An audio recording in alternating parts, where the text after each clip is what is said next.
All right, it's been a couple days since the Legend ZA DLC dropped. Today we're talking all about the Mega Dimension. And guys, I'm freaking out. Is the Mega Dimension and Hoopa tied to the Dream World? Things are getting weird. I'm seeing legendary Pokemon, brand new Mega Evolutions. I'm catching a couple shinies. And honestly, I don't know what's real or fake. I'm excited to get into this conversation as the second installment in our Mega Dimension mini-series review. Welcome back to Hidden Power. This is a Pokemon podcast. My name is DustyGogoat, and today I'm joined by TraderLumi.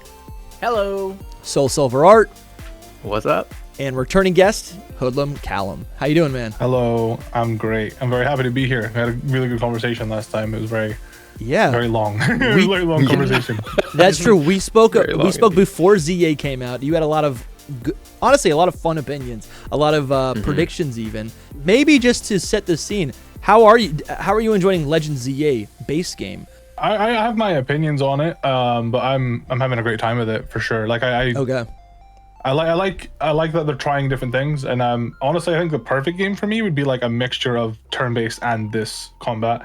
Even if it was just wild battles for this combat, and then trainer battles turn-based, or you can turn it on and off, maybe kind of similar to Baldur's Gate. It's only turn-based in Baldur's Gate, but you can turn on and off that sort of. So I don't know, something like that would be cool. How does that work? How does it work in Baldur's Gate? Could you can explain it to me?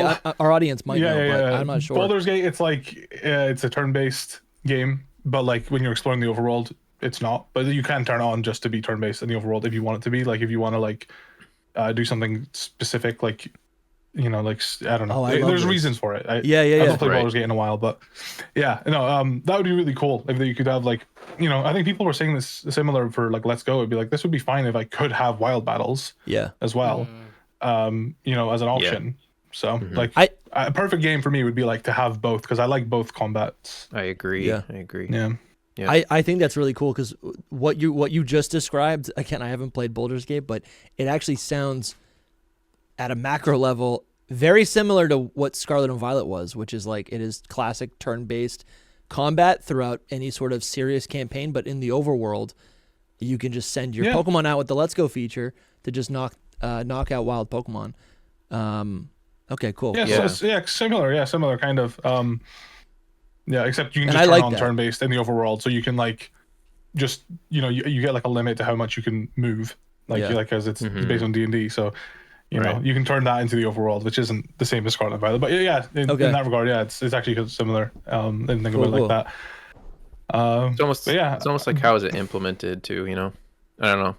With Scarlet and Violet, obviously, I've been saying the same thing. I really think that would be like the perfect Pokemon game for me personally. Would be for them to have both options in the game. Like that'd be cool. Yeah. I'm really enjoying where they're. I mean, I think honestly, usually for me, the main reason I play Pokemon games is the Pokemon, but honestly, like the characters really carried ZA for me. Like I still like the Pokemon and the new Megas and stuff like that, and they've brought life to a lot of, lesser. Like I really like the elemental monkeys now. Like they're really cute. Yeah. Like they've added so many. I've like explored the files of the game, and like there's like Gardevoir like double the amount of animations it's got, because Gardevoir like flies now, stuff like that. It's really, really cool. Like they were really like upping their animation game for a lot of Pokemon, and I don't know. I like the direction that they're going, and I just want I just want more of what they're doing. Honestly, I'm happy with modern Pokemon for the most part. Yeah. Dude, love to hear it. Love to hear it. Sometimes I feel like we're in a silo. We're like enjoying the game, and everyone's like, "You guys are ridiculous." Well, you're out of your your damn mind for enjoying ZA. I definitely think I had to defend myself enjoying Scarlet and Violet way more than I had to defend myself enjoying ZA. Sure. Like I didn't really feel like I had to defend myself that much, because I think people could see like, okay, textures on walls are kind of bad, but it was originally a game made for the Switch 1. Yeah. So I don't know. Also true. Yeah. All right. So just to set up the audience, I have played, we're kind of just going by like how far I've gotten into the game. Soul's a little bit behind me. Lumi hit credits, and Cal, I think you are pretty well into the post game. Yeah. So I'm trying to think. We fought Tatsugiri. That was super fun. I also fought Meowstic. That was super fun. And then I'm glad this wasn't spoiled for me. I was very pleasantly surprised that Heatran shows up as a rogue mega battle and then gets a mega evolution. And it's like this like monstrosity. It's like it mega evolves to become a Slugma. I love it so much.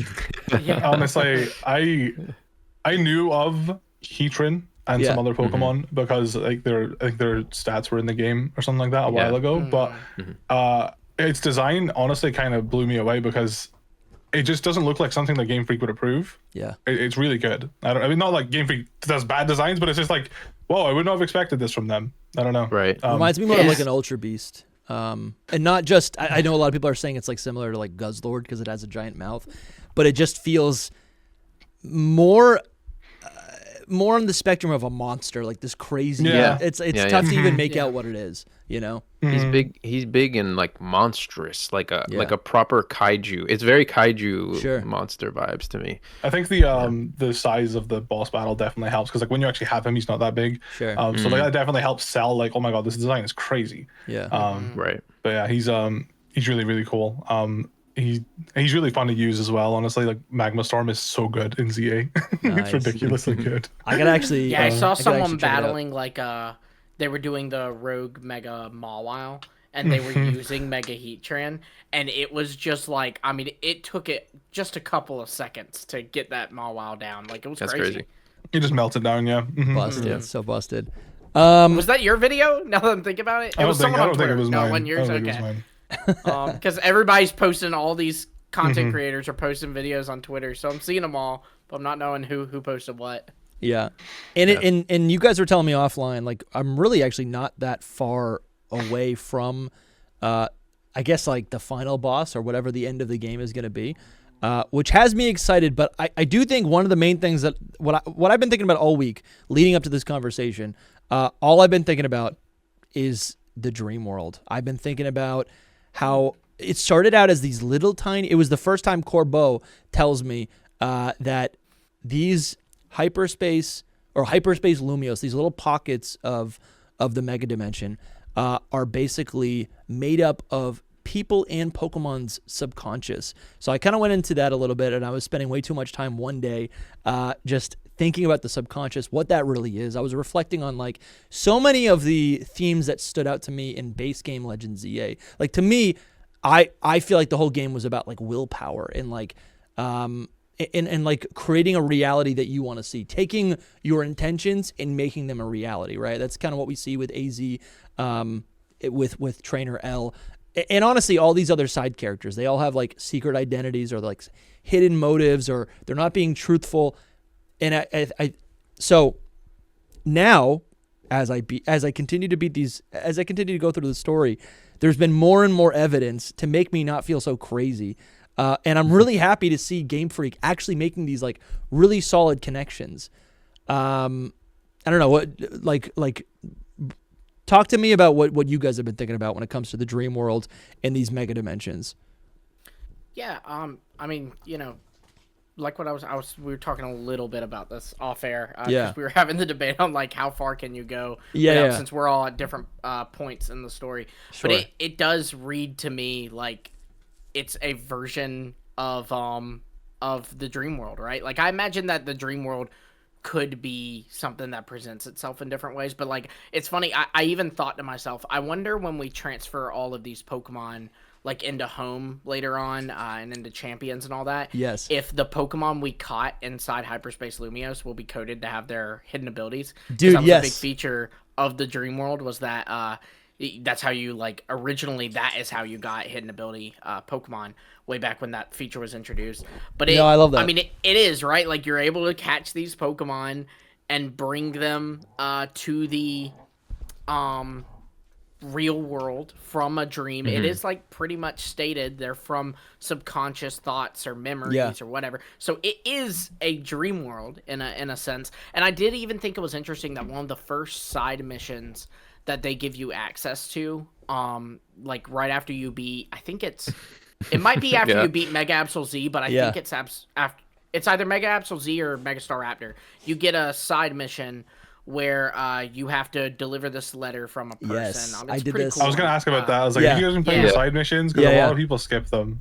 No. They're great, and especially the ones that amazing. involve hyperspace Lumios. Those I like tackled first because I'm like, I want more lore about this. But basically, you learn so Lumi, that explain this guy, explain it. Yeah. So you get there. There's this guy on a bench. He's like, "Hey, can you give this letter to this woman?" And it's actually a woman that you did one of your first side quests that you did in the game. It was a mandatory side quest you did. Was help this woman find a ring that she lost in the cemetery. And basically, you end up finding out that this man who is asking you to deliver a letter is her dead husband. And it's insane. I was like waiting for it, and then I'm like, they're not gonna do this. They're not gonna do this, and they did it. Right. It was cool. wild. Well, it's cool. But one of the, I think it was, I'm pretty certain it was that quest, which again is like one of the first side quests you get that is in the hyperspace Lumios. You get a dream ball as a reward for completing it. Which I got 5 of them tied to the dream world, you know?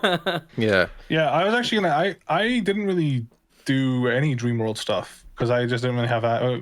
Me neither. Like when it was out, I didn't really have access to the internet like that. So like I don't actually fully understand what the Dreamworld is. Like I know it gives you like hidden ability Pokemon. But I'm so glad you brought this up. No, that's honestly that is true. I think most people are in your camp. Like I didn't do much with it either. It was like it was a feature. So it was a feature in black and white. Where Soul, did you do anything with it? No. Okay. Nothing. You had to connect your DS to an you had to like create an account and go onto the computer, which I did have access to, but it's not it's not like it just wasn't it's not as intuitive as it is nowadays. Yeah. That sounds easy, it but definitely it was hard to figure out. But you could like I could select my Pikachu and I could have him take a nap, and then I could go on my computer and log into my, I think it was the Global Link account. Yes. And I could kind of have my Pikachu do things on the internet that would allow me to get in my actual game items and Pokemon with their hidden abilities. Yeah. And like a lot of like they gave out they did like events where you could get legendary Pokemon with their hidden abilities, or starters with their hidden abilities, like some really rare Pokemon with their hidden abilities through this method. And it was kind of the whole explanation for why the Interlink existed in the Unova games, which is useless now. Like when you go back and play those games, it was useless to me as a kid because like we're all saying, I didn't really know how to use this Dream World thing. I think I figured it out like right before X and Y came out. So at that point, I'm like, who cares? This is like the Pokemon's version of like Webkins or like Neopets or whatever. I believe when this game came out, that's what my sister adored. She had like a bunch of Webkins.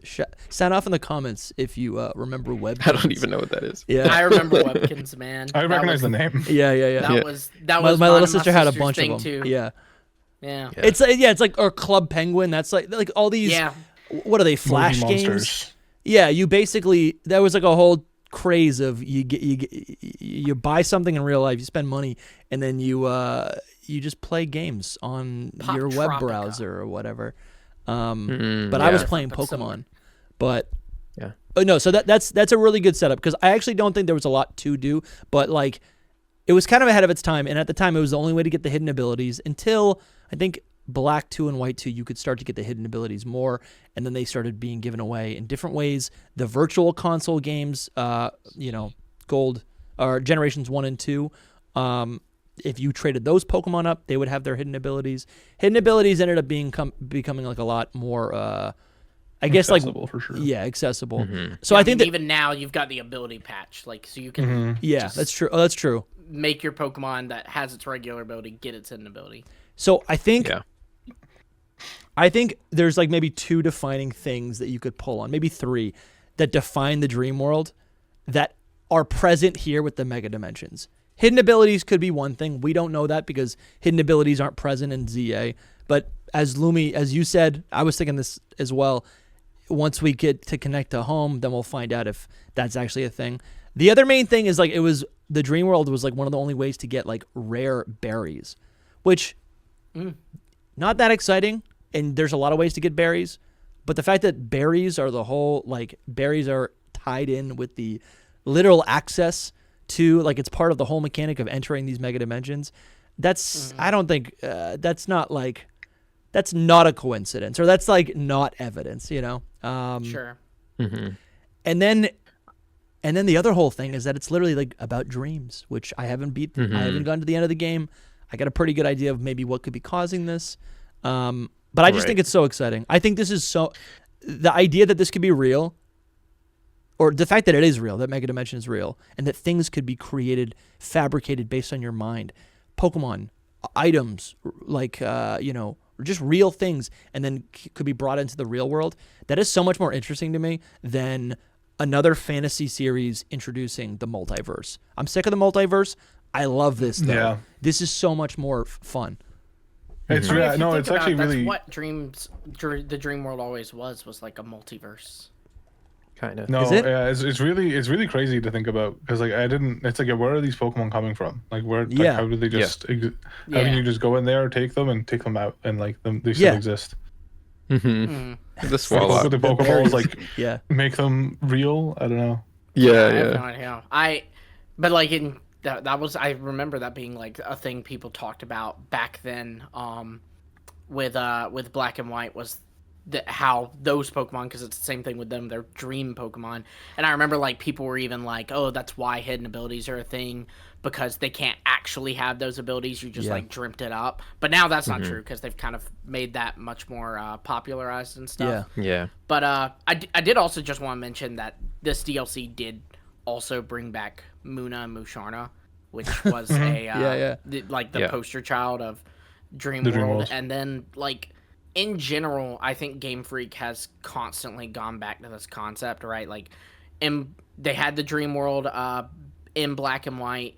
Then they even, in Generation 7 and Sun and Moon, they brought back Professor Burnett, who was like the professor on the Dream Radar game, right? From Gen 5. So like they keep going back to dreams. Yeah, that's what I was kind of going to bring up. Is like I wouldn't say that it's exactly the dream world. I would say that it is a lot of the dream lore that Game Freak has kind of established over the years, like Pokemon with Musharna and Darkrai, and I don't know, I guess Cresselia is probably part of the dream stuff as well. But there's different Pokemon in their dex entries or in their lore or whatever that have to do with dream. There's the Dream Radar, like there's a dream dimension. What was it? Yeah. Drowsy. Yeah. There's like a dream dimension in Pokemon, and then this is kind of like it's a dimension, it's dreams, like kind of dream Pokemon are Ultra Beasts. Kind of. I mean, it's from a different dimension. I don't know about Ultra Beast is so convoluted. Exactly. I'm really. Is this like showing up anywhere else in the world? Like, I don't know. I've got so many questions about it, and yeah, I don't know. It's I didn't expect that. I didn't know what to expect from Mega Dimension, but I like what we got. I think it's a fun gameplay loop. It felt like, I think what I appreciated about it was that it felt like it feels like often Pokemon has like very strict rules, I guess, on like their story and the way their characters are used. Like, hey, if this is a Sinnoh game, it's gonna be focused on Sinnoh Pokemon. Yeah, exactly. I like that they break it out. Yeah. Mm-hmm. That is cool. Yeah, like why is Heatran here? Like, right. Yeah. And it's sad because we all were like, shouldn't it be Volcanion? And to be honest, it should. But I mean, oh my god, dude, that poor guy. Oh my god. I'm still holding on to that poor guy. Here's the thing. Now it could be like the next DLC we get could be completely about Volcanion, and that's it. Exactly. It could be like, I feel like they've got to have like plans for him for sure. Yeah. Like yeah, I hope so at least. Because we bought it was Diancie, Volcanion, and Hoopa, right? It was those like the three. Yeah. And Diancie got a Mega. Hoopa has whatever Hoopa has, and then Unbound, don't tell me. Now it's DLC. They started making some connections. Where I've played up to, they started making connections, and I haven't gotten to it at the end. But like they are actually hinting. This isn't even in my notes. Let me see if I can. I think I have a picture here. Where I believe they're connecting or saying that Hoopa on par with Mega Evolution, wonderful. It will be as though we are Mega evolving as well. They're basically connecting Hoopa Unbound to, or relating it to Mega Evolution. I don't know if there's more information on that, but I just started seeing some dialogue from Ansha about that. I just think Hoopa Unbound is probably as strong as a Mega Evolution, essentially. Like, that's kind of where they were going with it. I think it's actually an even bigger power boost, but I would imagine. We talked about it in the lead up of the game. Yeah, I mean, it's like he doesn't need one; he has one technically. Yeah. It's basically a. I'm not gonna lie, I still kind of was thinking they're gonna give Hoopa a mega just because like they did it for Zygarde, and you know Zygarde already had the complete form, the 10% form. Exactly. So I was like, nothing is stopping Hoopa from getting like an unbound mega form or whatever. That would be nuts. It would be nuts. I want to just talk as much about the dream world as we can before. I still have other thoughts. Yeah, me too. But just before we move on, and also before I beat the game, because I'm sure there might be some more answers. But like, I guess something else I keep thinking about is like, if Hoopa opens these portals to Hyperspace Lumios, could that mean that the other Hoopa portals, or is every Hoopa portal opening up something that functions similarly to the dream world? Like in Omega Ruby and Alpha Sapphire, or exactly. Yeah, there was like those Hoopa rings. It's just like, where is that? Yeah, like where is Hoopa, or is that just taking? Because you don't take from other parts of the world. I thought. You can just go between dimensions now, I guess. Or the way I understood it was that because you have to find a rift and get Hoopa to use that rift to open up. So the way I kind of saw it was like. Hoopa's powers do go anywhere, but it needs something. It cannot access the dream world alone, right? It needs those little the berries spots, those little rifts to it's like a door into the it's kind of like there's two doors. Hoopa can open one, but something's got to be open in that other door. I don't know about something else opening it unless you mean like the donut opens it. You know what I mean? No, I mean like the rift. Like Hoopa can't just from the hotel. You can't just give it a donut and go into the dream dimension. You have to find like those little, the little like black swirlies on the side of the wall.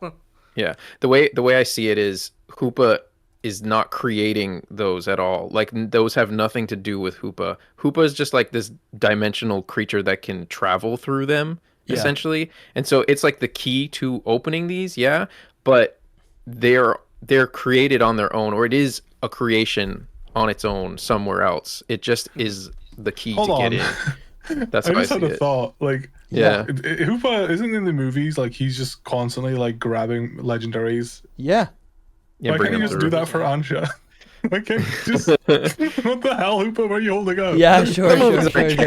They had a line of dialogue. It's hard to remember like what is said when, but basically where like someone asked her like, "Hey, why don't you go see your mom?" Wherever she is with Hoopa. Sure. And she's like, I can't do that. Like that's they don't really address why. I've kind of read it as I think this Hoopa's like weak. To be honest. Yeah, that's possible. how I'm reading it. There's nothing. Oh, this isn't the Hoopa. That, this is like just a different Hoopa.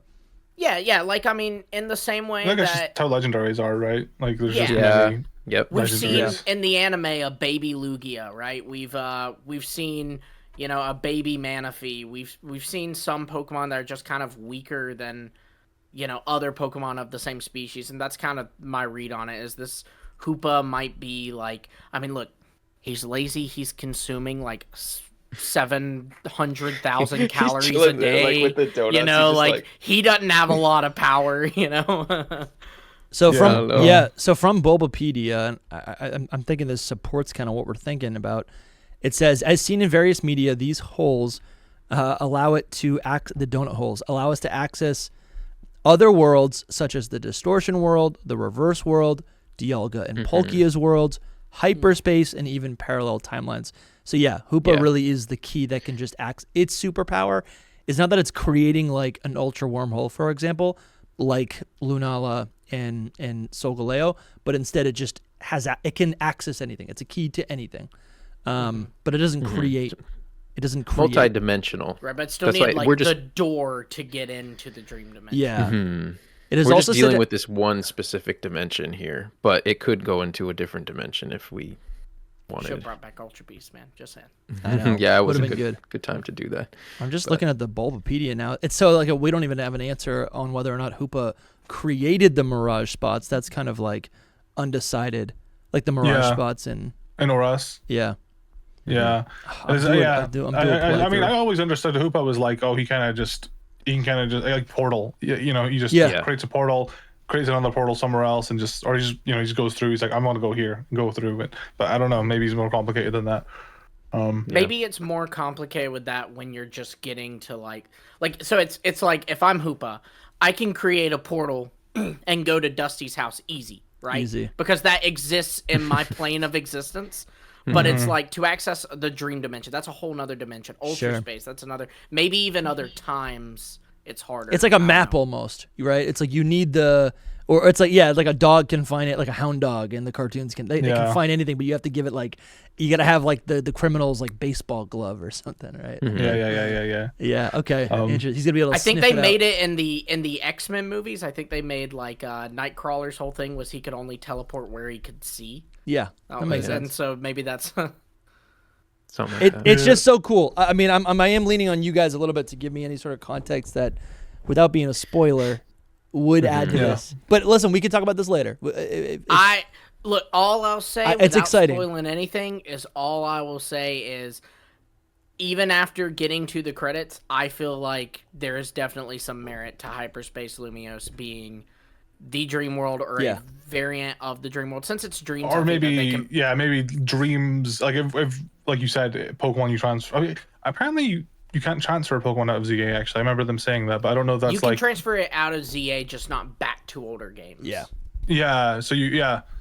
So then it'd be like for Gen 10 onwards, right? Or Champions. Okay.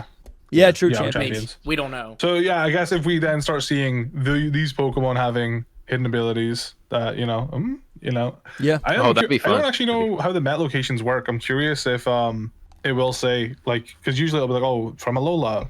Yeah, but you're actually getting it in Lumios. You're getting it in Hyperspace Lumios, which maybe they'll simplify it and be like, oh, it's from the Kalos region. But I mean, in game right now, it'll actually just say, like, you caught this Pokemon in Hyperspace Lumios. Yeah, so I'm curious, like, because I think they like usually simplify it when you put it in another game, just so it's not you caught this from Route 204, and it's like, well, there's 204 in this game and 204 in that game. So they try to simplify it as much as possible by being like from the Kalos region.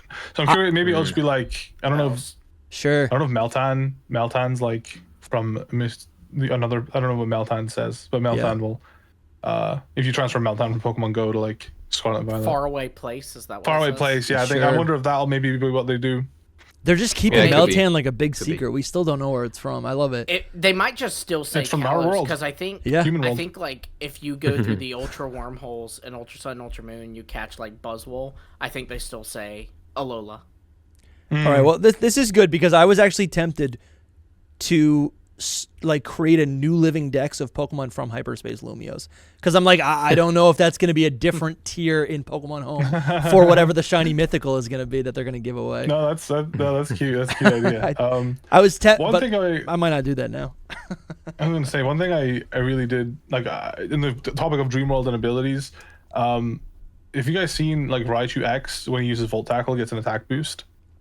I was hearing about that. That's got to be a hint, man. That's got to be a hint to like his actual ability or something. I thought that, but Cobalion, Terrakion, Virizion, and Keldeo also get an attack boost when they use Secret Sword, and that's not their ability. So that made me think, oh, they may have just like made it. It might just be a thing for ZA, yeah. Yeah.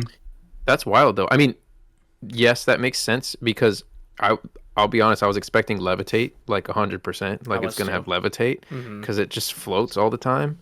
But then that happened, and I was like, "Oh, I guess it's gonna have this other ability." But Levitate would still be really good though, to have a Raichu that that has no weaknesses. That's pretty good. It could just be them throwing it a bone that's like physical electric types aren't that good. Yeah. Here you go. Or like, I guess what that could also just be is, it's like giving the Pokemon I'm thinking about the Swords of Justice. That Sacred Sword used to be kind of their signature move, but everything has it now. So to kind of revive that and make Sacred Sword actually like a good move, the preferable special move to them, give it like a power up. Yeah, I mean, there's even the people like obviously we're convinced that Mega Starmie is gonna have huge power, like because of its stats. Like I'm curious, like if that's actually gonna be the. I mean, it must be based on like, the other Pokemon that have those abilities gain the same percentage boost. But I don't know. I'm looking at any sort of like hint for how they're gonna function in champions. Like Greninja, is Greninja gonna have a new ability that like turns multi-hit moves into single-hit moves, and maybe they do more damage or something. Champions. I don't know. I'm glad I'm not the only one thinking about this, man, because I want to know it so bad. Like I remember when the data mine for Legends EA base game was happening. The first thing I did is I ran in there to like see the abilities. Their abilities, but they were all just like coded as the base Pokemon. So I was like, dang it. Even if we did get like a leak from like Pokemon Home, it wouldn't even necessarily be accurate. Because I'm pretty sure Legends Arceus had like a leak for abilities in Home, and then they changed them. So which was really interesting. Because the starters had the original starters abilities, and then they got switched to Scrappy, Sharpness, and Frisk. Yeah. I can't even like rattle all that off the top of my head. I'm old. No, but he is young. That's true. But he also that's the only three that I remember, to be for honest. these things. I'm sure Cleavor was something else because it got Sharpness, and that I think it was something else. Yeah. They need to give Mega Gallade Sharpness too. Just saying. Like, oh my god, dude. Focus. Oh my god, that thing is gonna be nuts if it does, because it's already nuts. It's already a crazy strong Pokemon. I hope they give it to it, man. I really do. I mean, with power creep, I wouldn't put it past them, to be honest. Yeah. Did you guys I wonder about like champion stuff like that, if they'll ever? I know it's off topic, but if they'll like change things in the way of, I guess, to balance, right? So like giving them different abilities, even. Yeah. I really hope that they do stuff like that. But yeah, I'm just looking at ZA. I'm just like, I'm curious. It's like, okay, did you change this to be this way? Because like people are like freaking out. They're like, oh my god, this Pokemon gets triple axle. Like I think Gallade gets triple axle now, and it's just like, well, I don't know if he's actually gonna get that in turn-based Pokemon, because this is a different game. Yeah, like, I agree. Yeah. So there's a decent amount of buffs that they gave in this DLC. Like I noticed, like Staraptor, they gave it Blaze Kick now. My Meganium has Ancient Power now, which is pretty good. It's like but it's true that it's really true that we don't know if that will actually carry over to. I feel like it won't, to be honest. I don't think that's like them saying, "Oh yeah, these Pokemon are gonna learn these like moves in turn-based." Like I don't think that's reality, because I mean the moves are different anyway. Like like Seed Bomb's like a multi-hit move now. You know, like the moves are completely changed to work in this, and I really like. I think they've come up with so many good ideas as to how they function in this game. It's super fun. So much fun. Yeah, that's why I want them to do like a mix of both, because like you can do turn-based, and Fissure's a KO move in that, and then when you're not doing turn-based, it's it's like just a really strong power wind-up move. Yeah. Oh, is it not a KO move in ZA? No, I think it's just like really high. Fissure's in the game. Yeah, they added it with DLC. Oh, no way. I just haven't seen it. I knew they added it, but I didn't see it. That's kind of you can buy it. That's kind of fun. Yeah. There's Fissure, Sheer Cold. Yeah, it's just really, it's basically like high risk, high reward. Like it takes a while to charge up, and it's like quite easy to miss, but like, it just does a lot of damage. It's just a really strong move. I'll have to play with that. I think it'll be bad online, because people obviously move around online, but if you're playing against an NPC, like it's you'll knock them out. Yeah. They better keep Golden Go using Surf. Yeah, that's cool. They have to keep that one. It was ridiculous it couldn't learn Surf. Oh, I didn't know he got it. He gets it in ZA? He gets Surf in ZA. Oh my That's lord. Great. That's right? so good. And also, to the surprise of no one, Mega Sceptile got like nothing. So did it really? Sceptile got good? Razor Wind. That's it. That's all they gave Sceptile. Oh my gosh! In this game too. Exactly. It's like it's really the worst. I picked up a Blaziken, and it's like it's so good. I do feel like fast, powerful Pokemon just are automatically good in ZA, because you can just kind of like run around. They're really, really quick. They hit fast. But I'm loving it. Did you guys pick up any like new mains? Like what are your teams right now? My team stayed the same as last time, like all the way to the credits. So I'm like, okay, this is my team now, which that was Lucario, Absol, and I'm using Absol Z on account of it's like the coolest Mega Evolution it is ever, pretty good. Possibly. Yeah. It is awesome. And that is so good. And then I have Staraptor, Glamora, Greninja, and Sceptile. Cool. Really upset I can't use Mega Sceptile, but I will say like Staraptor has been a standout on my team, and it's not just because I love birds. Like it's good. I mean, it's really good. It's grown on me. Makes I sense, do think it's pretty sweet. I don't even mean the design. I mean like, but the design is good too. It does really well in game. Like I'd probably tell you it's my like ace, so to speak. Interesting. I honestly swapped out my Pokemon often. Like I like had like 18 Pokemon I was choosing between. I can't just pick 6 and play. I've got to like swap my team out all the time. I think standouts for me though was definitely the Raichus. They were very, very strong. Especially like Raichu X constantly getting that attack buff. But like Raichu Y as well, its special attack stat is just nuts. That thing's really fun to use. Trying to think what else I was using quite a bit. I use Tinkaton. She's great. I just picked up one of those. I haven't used it yet, but how does it play? I was very excited to see. She I think she gets Woodhammer now. I don't think she got it before. Yes, and there's an Ice Hammer I didn't even know about. Or a Frost. You didn't know about Ice Hammer? No, I didn't even know that was a thing. I was like, how did Chromotable's move and no one cared? Oh, okay, that I makes love sense. Chromatable. I love him. I love you gotta him be now. stoked He's pretty then, cool yeah. now. The thing is, I liked him before. Now I'm just like, you're okay. Really? Wow. Yeah, That's crazy. the Mega is okay. I just like the base guy more. I think I'm with you. I think I'm with you. What hammer that y'all were saying? Woodhammer, Tinkaton's got Woodhammer. Tinkaton? Oh, that's neat. Yeah, she's okay. She's a little weak, to be honest. I think I'm like running her assault vested, but I think you need to. I think Sword Dance, you kind of just need that to like do damage. I think Gigaton Hammer is like too long of a recharge. It's like 30 seconds or something to recharge. It's kind of feels bad to play with. And that's its whole thing. Honestly,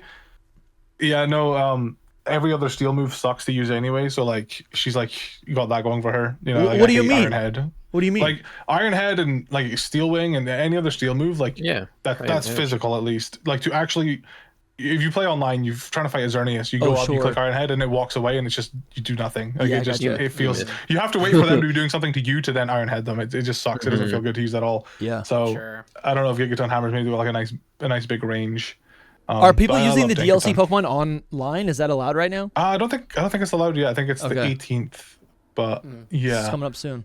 But they're using it against each other, I'm sure.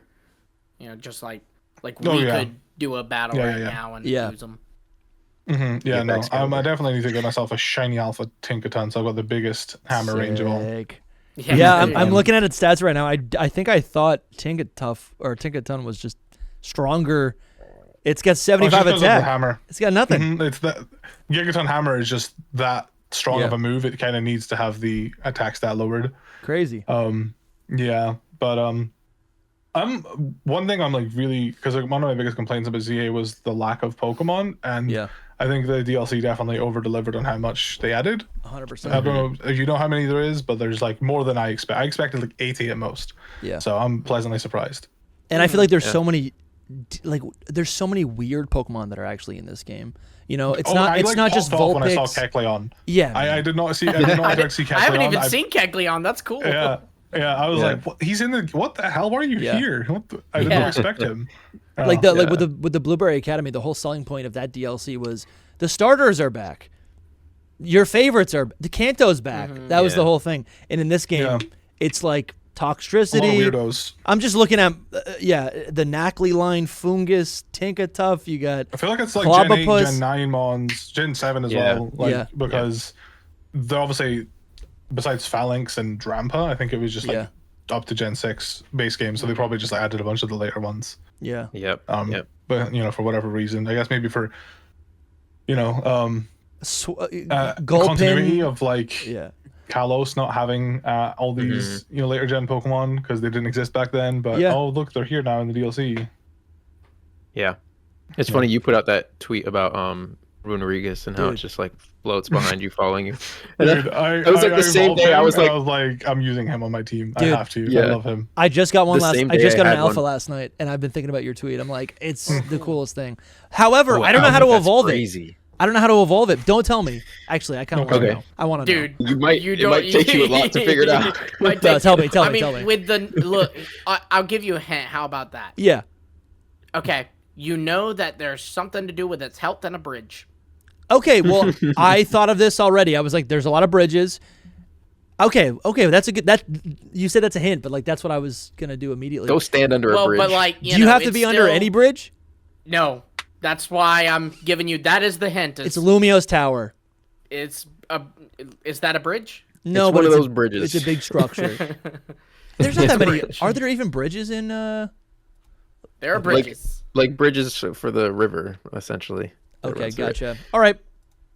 I got my orders. Thank you. I'll go find but it. no, it's I know what I'm such a gonna do good today. Pokemon, and seeing it in this game is great. It's really it's definitely one of the coolest Pokemon for sure. Like it's because we're just constantly seeing like older Pokemon come back in the newer games, so it's like really nice to see like newer Pokemon come back in like an older region. But we hadn't seen it. We hadn't seen it since Sword and Shield. Yeah, so it was like I felt like I hadn't seen it in a long time. Yeah, it's been Sword and Shields was like 2019. Jesus. I also love that with the side quests they do in this game, it kind of allows different Pokemon to shine, right? Like I did a side quest where it was like, hey, if you go to this alley at nighttime with a Farfetch'd and nothing else in your party, and so like it forces you to use Farfetch'd, and it's this whole like Farfetch'd focused side quest. It's no, absolutely. I feel like a fun challenge video that a YouTuber is going to eventually do is like a full run of ZA where like every mission or side quest that requires a Pokemon, they'll shiny hunt for it. So like, like the Budu one, like you present a shiny Budu to that quest, or if someone like, can you bring me this Pokemon? Like the woman that wants a Raichu, you bring her a shiny Raichu. Like that would be a cool video. That's like that's like John Stone video. You just sure. Give like basically just give every NPC like every mission, like even the ones that don't just stay there. Like I think at some point there's someone that wants like Mimikyu. It's like just give them the shiny Mimikyu, even though you won't see it ever again in the overworld. Like the shiny Mimikyu got to do it. Back. It went back. It's part of a quest. Yeah, there are a lot that you like give away. Like there's Mimikyu, Fungus, the ones you trade. Like when you have to trade a Pikachu for a Heracross. Yeah. The trades are a lot of fun, I think. Oh, absolutely. I think like I feel like they took a lot of like inspirations from the anime when they were making this game. Sure. It's really, really cool. I think that's one of the biggest improvement points actually from the DLC from the base game. Like the base game quests were fun for a little bit, and then they all kind of started turning into, hey, battle me. But these quests in this, all the side quests in the ZA DLC, I was like, these are thought out. Some of them are well thought out. For sure. I feel like with the base game they were like, okay, this is like a whole new like thing. We have to teach them like everything that we can, and it's rather than just showing like a dialogue of let's give you a reward for like paying attention and like listening to here's how hazards work, here's how protect and double team and substitute works. So I like that. It's definitely how you should introduce tutorials, I think. So they definitely nailed the tutorials there. Even in terms of like explaining the new battle format. That is a new format. It's 2-on-2. It's like double battles. Real time that too, double battles, but with another person. Someone in my chat was like, "How do you feel about this new battle? Play like format." Multi-battle, I think is what it's called. But honestly, I felt like it was too chaotic to be strategic. At least I wasn't able to get a grasp on it. I'm like, there's too many people going. There's too many things happening. Like I think 1v1 real time combat, it's like there's strategy there, but I don't know. It just felt too overwhelming. For sure, I think I definitely relate to that. It's just kind of like I'm just pressing buttons. At this point, that's what I've been doing. I would constantly get like they have to literally put like a red, circle under the Pokemon that's the opponent's, just so you don't like lose it. And I still kept losing it. I'm like, wait, I'm trying to attack my partner right now. Whoops. I was doing the same thing. For sure. Yeah. I get it. Completely get it. Yep. It's like you have to focus on just the one that you're one of them, and then have your partner focus on the other one. And I just try to get as big of a hit off from both of them as I can. Just try to like hit both of them. I've had that reminds me. I've had so many buzzer beaters in this DLC, like over the last couple days, whether it be completing a mission or getting like the golden Pokeball right at the last 5, calories. Or if it's like getting a kill on Tatsugiri right before I get knocked out, or right before like I'm out of time. The timer on everything that I'm doing in this game, while stressful, I feel like just enhances it. So far, it's been enhancing my experience. I mean, I think I wish there was like more berries given as rewards, like like just I wish you could just pick up more berries, like honestly, because I feel like it's kind of it can be kind of stingy, because like I'll make like a few good donuts, and then I'm just left with donuts that are, I get 2 minutes in a hyperspace. Ooh, Sure. That doesn't feel. I feel like maybe the floor Even in was a bit post-game? too low. Yeah. I mean, in post game, there's like, you can basically like make a donut that's like, it's just all an RNG though, and you kind of like have to manipulate the game to like give you what you want, and it's not fun in that way because like you have to just hope you get a donut that gives you like, I think it's big haul and berries, and then you can go to a 5-star wormhole or whatever, and you can pick up a bunch of berries that way. Like I think like you can get like 80 berries in one go, and that's a lot of berries. But like you have to like get this one specific donut, and it's like you have to it's RNG. So to actually get it, you have to like you're burning the berries to backup. maybe get a couple more berries. Yeah, I get you. Yeah. Everyone's accessing that backup, man. Everyone's doing it. I was so like against it at first. I was scared. I was like, I don't trust this, man. And what's the backup? My save files. Yeah, basically. Or just to like soft reset. No. For a while now, Pokemon games have had like a backup save file. So like basically you'll save your game, but when you heal at a Pokemon Center in this game at least, it creates like a backup save. So you can access that backup save. So if something happens to your save data, you can access backup save data. And you do that by pressing up, B, and X on the title screen. And yeah, you basically, so what people will do is they will heal at a Pokemon Center. They'll go to Hotel Z. Obviously, the game autosaves every time you teleport. So, you can't just soft reset. And also autosaves after you make a donut, which is the issue. Yeah. So you'll make a donut, and then you're like, oh, that's rubbish. I didn't get the donut I wanted. So then they'll just close the game and access the backup save. Yeah. This is big. All right. I'm going to have to master that after this. Yeah. That it just overrides any other save data, essentially. That's the key. That's kind of sketchy, but I liked it a lot. It's sketchy for sure, but like I've not had any issues with it. It brings you back to like the beginning of the game. You're like, what did I just do? Dude, I've been so scared it's gonna like delete my save data. I don't know, man. If I lost my save data, I hear stories about people like losing their save data in Pokemon in like thousands of hours. It's like I don't know if I'd be able to pick up a game for a while. Like I would just be so upset. It's for real. I remember they need to allow online cloud storage, but you can't access it. And like if something happens, you can contact support because there's not going to be that many instances where your save gets corrupted. And they're too overwhelmed by support. Like there's not going to be that many instances. They need to make it so like there's cloud, because like it's not fair for someone to lose thousands of hours, man. I'm totally with you. I remember someone saying like, or there was like articles circulating when the Switch 2 came out. There was someone who had like they had Scarlet and Violet on their Switch 1, right? And then when they went to move it onto the Switch 2, for some reason it erased their data. Yep, and I've definitely seen that. They had it wasn't just like, oh, they reset my Scarlet and Violet game.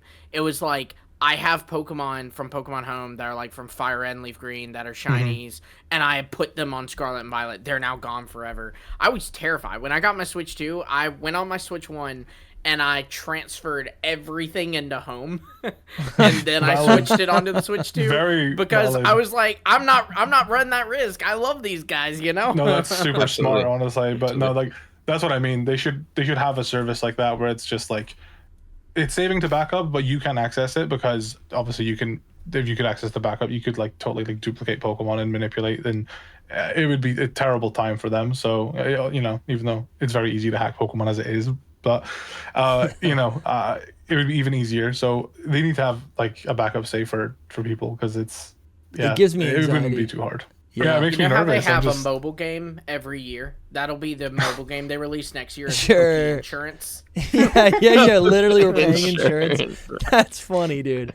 That's funny. It's true. They can't do bank. So yeah.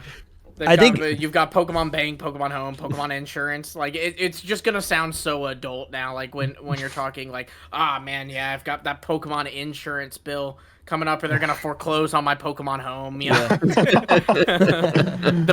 Pokemon Bank's gonna foreclose on Pokemon Home. Dude, I mean, all the Pokemon fans are growing up now. Yeah. So I'm going to Poke Jail.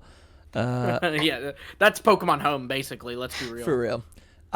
Did you guys do that? Did you guys do that side quest where you enter Naveen's dream and you battle Kanari? No, that's fun. I have not done that. You're in this mission. Is that what it is? Yeah, I guess I never thought about it like that, but yeah, I guess it is like you're just I don't know, I think I kind of struggled to like determine the difference between is this actually the person, or I was is thinking the this same a thing. dream person? Yeah. It was Like, are confusing. we gonna share this experience, or is it like, oh, that was the dream you, and you're not gonna remember it when you wake up? I don't know. I don't know if there's ever any like, oh, hey, we battled that person together, Yeah. At the end of this one in particular, and again, this is like right after right after Corbo was like starting to hint about the dream world, and I was like on high alert. And then I did this side quest, and at the end of the battle, so you battle Kanari, and you battle alongside Naveen. And like you, I thought it was like, I'm like, oh, this is the real Naveen. Is this the real Kanari? I literally have no idea. Yeah. But at the end, Naveen is like, that was so much fun. Hopefully I can build up the courage to do this in real life. So it's like you're literally in his subconscious. Like that is like his ultimate desire to like battle Kanari or whatever. That lines up because there's one. There's got to be others. Well, yeah, there's one where you battle. I haven't done that one, but I did one where you team up with Jacinth to battle Labane and a hologram version or holocaster version of Jacinth. So there's like 2 mega Clefables on this. And I didn't do that one. There, you're like, that one's like later on, I think. Yeah. Okay. Oh, is it? Well, like, see, but it's like the same thing you're talking about, where it's like there's 2 of her Pokemon, so obviously at least one person here is like, or one Pokemon team here is a fake, is a dream version. Yeah, I didn't even actually like put that. Yeah, I didn't actually clock that because I was like, oh, maybe it's like kind of like it's just a holocast technology, whatever that means, But yeah, no, she literally has like the exact same team. So it's like, would that be unless she's just got 2 of the exact same team? Like it's just a dream, yeah.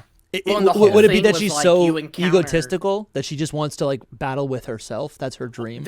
The way I saw it was because you actually, the first person you encounter is Labane, and she's like all moping about how horrible it is to work for her. And like, of course, her nightmare would be 2 Jacinths, Sure. Okay, that's true. That's true. Yeah, that's what I was thinking as well. Oh, dude, it makes so much sense. I gotta do that. I can't wait for that. Actually, I can't believe you guys didn't even talk. We did another one of these episodes before, like about like the earlier part of the game, and we didn't even talk about like the whole. The little cut scenes with the characters are amazing to me. I love them, and there was this whole thing with Labane and Gwyn when they came to get Ansha, and she like completely disregards that she's there, and she's like going all dragon mode. I loved that whole interaction so much. It made the game like I was like, okay, I like this game now. Like I like this now. I just love all the characters to be honest. Like there's not really like the only character I would say I'm like. I don't have a positive emotion towards is like Jet. I'm just like neutral on Jet. Sure. It's like, whatever. I keep taking videos of Jet. If you did really like her, honestly, because like there's she's so not compelling enough there too. She's passionate about. There's nothing. Yeah, it'd be like we clown on Dusty all the time because for some reason he's incredibly passionate about Drasna. But Drasna is compelling. I don't know what you're talking about. Jet is actually just so boring. That compelling is not the word I recall you using. That's 100% the word. That she's very compelling. Are you saying Jet is compelling in a similar way? Not remotely. Not remotely. I was saying it would be weird if someone was saying that. Well, I think we're kind of exposing each other here because I think Jet actually is just like a nothing burger character. But is Soul saying that he likes Labane for like what? Okay, well, we can move on. I like her for all the reasons. But okay. For all the reasons.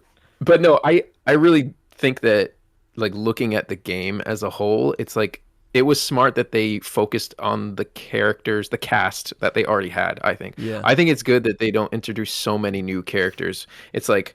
Just they introduce like a Peony, and I mean Peony was kind of great. That's probably a bad example, but like they introduce like a random new character, and they just leave the cast that you want to know more about out a lot of times. And in this case, they built up on them so much more. At least as far as I've seen. My even biggest in Scarlet side missions, DLC complaint. Yeah.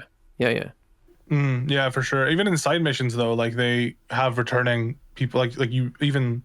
You were talking about that woman who lost her husband, and you know, you got a letter for her. Sure. Like you did a side quest for her, and so then you're doing another side quest for her inadvertently. Like they're bringing back even NPCs in that way. It's like, you know, they're just they're reusing, but it's like I'd rather that than just constantly meet like new people. Like it makes it feel more like a city because it's just like, you know, you know the people there.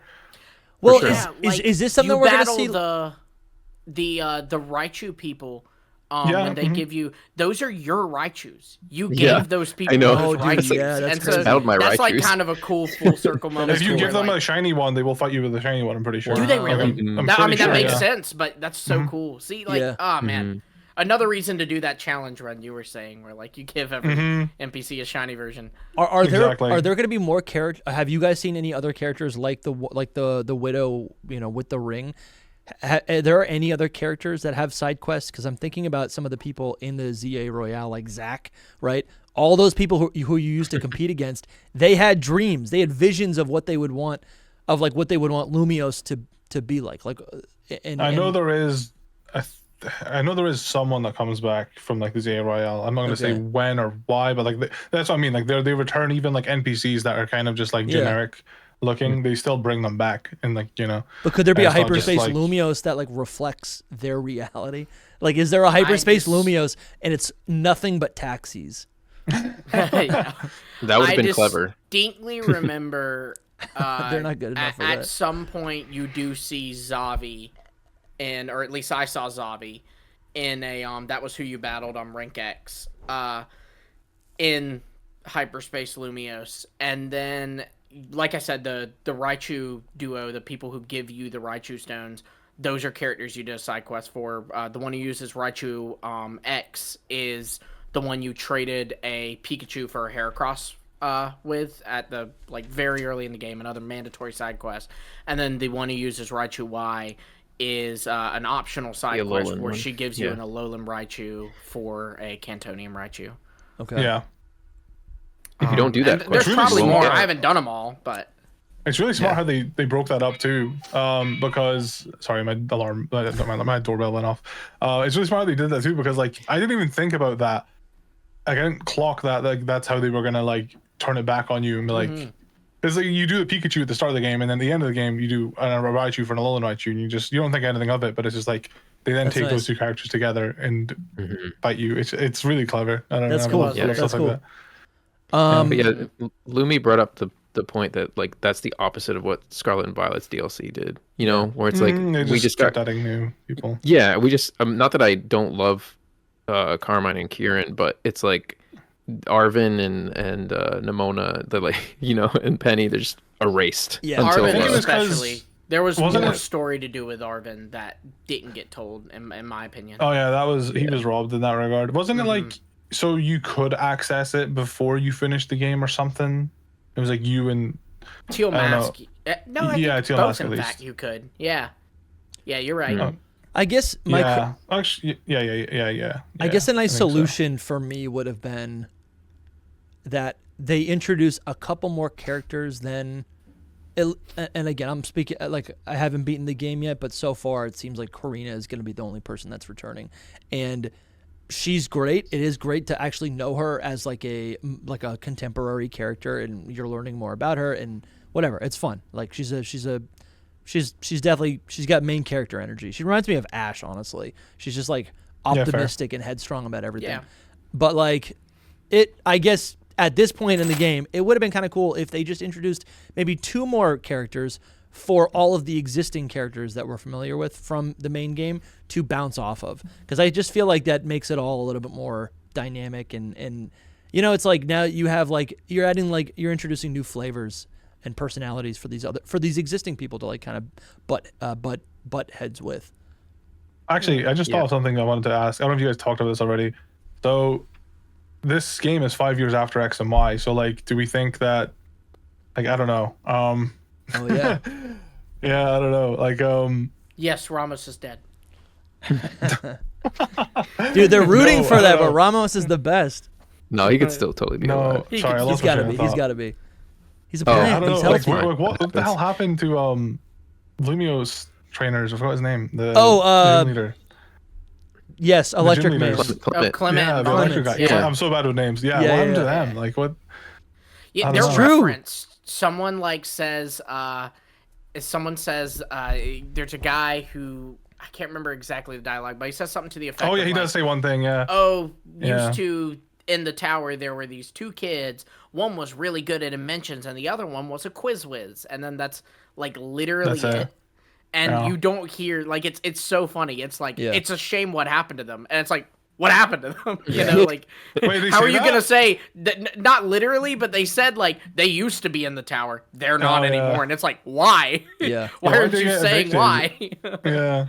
I feel like they should be like at least working with Quizarticle or something. Like Yeah, I think they To really be could have honest, done more though, there. Clement's on fraud watch right now because man was up in Prism Tower. He's a big inventor and Sure. scientist, and he didn't realize that That's there was a really powerful weapon basically Yeah. underneath the tower. Yeah. That's kind of sus.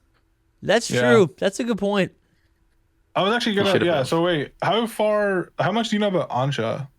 So Like, it was like hard revealed to me. There was hints when I was playing last, but it's been hard revealed that Diantha is her mother. Yeah. I mean, I feel like that was very obvious. I was gonna say Yeah. Yeah.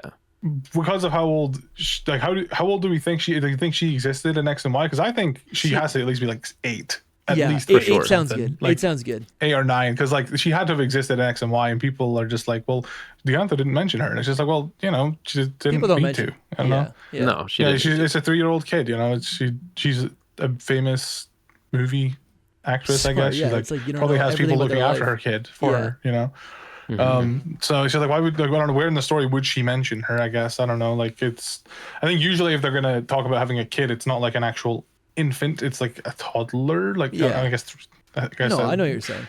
Yeah, I'm I don't know. hopeful Diantha's gonna show up. I actually don't know if she's gonna show up or not. What I was saying from the jump is like if they're gonna make some sort of relation to Diantha, I don't care that much if it's not like substantial or substantive. Like at the minimum, I'm like, can we battle her? Mhm. Wouldn't that make sense? Yeah. But I Yeah. Yeah. I was gonna say as I'll well. keep I dreaming. think before the DLC came out, obviously it was like, oh wait, she's got to be related to Diantha. Diantha's a kid. I was like, Yeah. what if this is Diantha from like the Right. past? dude. Mhm. That would Oh, have been that's sick. fun, dude. Yeah. Yeah, that's that would have been Or sick. she had been So- like a dream version of her, like Yeah. Mhm. dreaming of getting to be Something. a child who wasn't in stardom. Dude, yes, Something that like that, yeah. works. That's That would be good. fun. If it was like That's a fun. multiverse thing, that's what we were thinking as well, because you don't really know if it is multiverse or not until a certain point. But all things point to them just being different dimensions where that I guess you could find a different dimension that there's somebody that's the same as Diantha, but I don't know. It doesn't exactly For what work. it's worth, on the subject of like the ages and all, so this is all from the Terra leaks, like pre X and Y, like while they were developing X and Y. So it shouldn't be taken as concrete. But when they were developing X and Y, when they were coming up with the idea of Clement and Bonnie, they said Clement was 12 and Bonnie was 8, which would mean if Bonnie is 8, then I think, Cal, you're right on the Yeah. money by saying Ansha would also be Yeah, 8. it just her being well spoken is fine, but like there's no 5-year-old that would be like that well spoken, and I don't Right. even think realistically she would be 5. She's if media we're talking trained. like She's Yeah. a performer. Yeah. yeah. But So then I think Every her time, like, Diantha- this is the uh, most proper little girl ever. Diantha and X and Y would be when they were developing it, she was 20. So Damn. that would mean she had Ansha at about 23 if, we're lining up all this. Yeah, but wait, you can't. no, you really can't that would take mean that she stuff. Yeah, that would mean she had Ansha at 17. So like again, Yeah. this is all developmental stuff. So it's probably not like I don't think they had concrete, her having a but- kid in mind, like No. at all. Like, Yeah, exactly. Ansha Also didn't that- actually exist back then, but like retcon wise, yes, she did. right. Also, you just Yeah. can't take those things as like actual canon in any way. I think that those are like guidelines for what the character should look like around the Yeah. age that they should look more than anything. So For sure. she's like, she should look around 20 years old. I Yeah, think well, it's smart to like. I do this in D&D where I leave details vague and then I fill them in later. So like I Nice. think that's That's honestly smart. what they do. Yeah. I think they just leave things up to like vagueness. So it's like, okay, we actually need to decide. Okay, how old is this character? When they made Pokemon X and Y, they were not now. thinking about a legend style. Absolutely. Who is Ansha's dad then? Yeah. Unknown person. Sycamore? Probably. That'd be funny if it's just a random guy. I said this our last episode where we covered like up to Megastar Raptor. We did that with Hoops and Hip Hop, and I said this to Hoops there. But so in Japanese, Ansha and Diantha's names both like are kind of coming from the flower carnation. There is one other Pokemon character, and it is a male whose name is also derived from a carnation, and that is Clavel from Scarlet and Violet. So I'm not saying Ansha's father is Clavel. Wow, interesting. I'm just saying. I was gonna guess Mr. Snacksworth. That's who I assumed the father was. Yeah, honestly, that tracks. Maybe that's her granddad. Maybe that's Diantha's dad. I want to talk a little bit more about just like some of our experiences in the hyperspace Lumios. I didn't say my team earlier, but the team has evolved. Right now, I got a Blaziken, Shiny Steelix, Meganium, Scizor. I just got a Golurk. No Mega, but I got a Golurk. And then I also have I've been using a Salamence. That's kind of the squad right now. I love Salamence. But I want to get I got a Charcadet, and I don't know how to evolve that either. Do you guys know how to evolve that? I don't know how to evolve that either. I assume the item, but I don't know where to get it. I assume it was like a side quest. Yes, run around the city, look for a quest. That's how you get it. Sweet. Yeah, there's just assume anything's like side quest related, like they, like. Okay, cool. Yeah. No, that works. That works. It's great too. It's a great side. I'm not quest. gonna. It's a great. It's a very good side quest. No, that sounds good.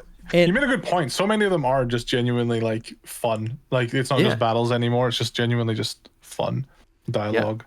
One of the best additions.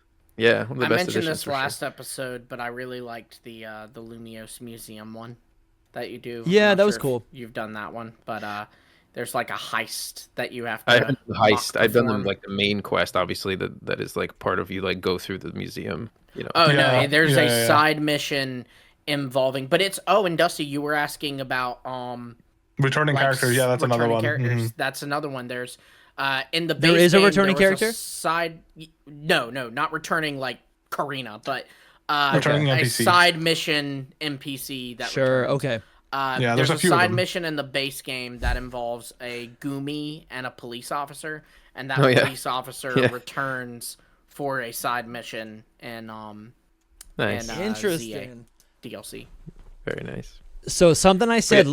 Oh yeah. No, I was gonna go. You were talking about like our experience with hyperspace Lumios and all that, and if you wanted to keep going into that. Do you have any more thoughts on that? I mean, because the last thing that we spoke about, like I was not my first impression of this game when I didn't play a lot of it and just was seeing a lot of what we had to do. I was like, man, this is not going to be good. And then Hoops was like, no, it's one of the best ever. And I'm like, all right, I'll give it a chance. You know, you give it a chance. Not that I wasn't going to, but I think the hyperspace times are actually right now are really fun. A fun way to get out of Lumio City. like I'm 100%. To get out. And like, you know, like obviously we're talking about the side quests too. Those are really great and new, but like the rest of the time you're still running around Lumio City and you're like, I want to go into hyperspace and like actually be in there and do some things. They're small areas, but I think the time limit is actually kind of fun. The whole thing that I'm not as keen on is just making the donuts, like, because I don't really love doing that, like we talked about last time. Like I'm not a big person that likes to make the sandwiches or the donuts or the honestly, and they're easier. At least you don't actually have to drag and drop and do that. Like you just look at okay, I want a sour donut, let me just sour you're button mashing. It's just menus. So yeah. So I can see how I'm with you, Soul. I agree. I also thought the sandwiches were like just a pretty big friction point. I don't think the sandwiches are fun, and then once you figure out it's just like a means to an end, it's not fun. Like the same thing with like breeding in Generation 9. I'm like, they're trying to make this easier, but it's still like now it's just RNG rather than just like, I don't know. It's like I'd rather a formula. So unfinished too. Oh my god, it was just yeah. I don't know what that was about. Yeah, that mini game sucked. Yeah. I keep finding myself really wanting to play this, and I feel like I almost like it more than the base game. Yeah, man, I think I do too. Yeah. Wow. I don't like the loop. The loop is more fun to me at this point, because the thing is, a lot of people are like, just wait, it's gonna get super grindy. Like, you have to keep grinding for all these things. And I can see a world where it's like, I'm there I just now. don't want to. Yeah, I just don't want to like get all these berries constantly and all that. But I'm not like as opposed to like grindy types of games. I mean, Pokemon's kind of always been that. So I'm not like I love so grindy opposed. games, so I was so on board. But there is like I see people complain. I mean, like, man, I'm gonna get all these points. But it's just like there is, there is like ways to gain like a lot of points quite quickly. It's not maybe like the most fun. It's not like unfun, but it's not like the most fun way to do it. But if you really care about, I just want to get to the next mission, you can do like certain things to get points faster. So I don't know. Right. I love the grind though. I love I don't know. I think my biggest gripe is like not. I feel like, I don't know, they maybe should have waited it to where like until you've like got like all the Pokemon, they should maybe make it so like you're more often gonna see Pokemon you don't have. Like, Sure. I did not see Porygon till like post game. Like, I did not see him at all in any of, like, I literally was like bench reset like constantly. I did not see Porygon at all in any of like the level 3 normal. I think that's where Porygon is. He's like level 3 normal hyperspace hole. I just never saw Porygon. I just never saw him. I like, Yeah, I'm enjoying like how random everything is. I think that is fun.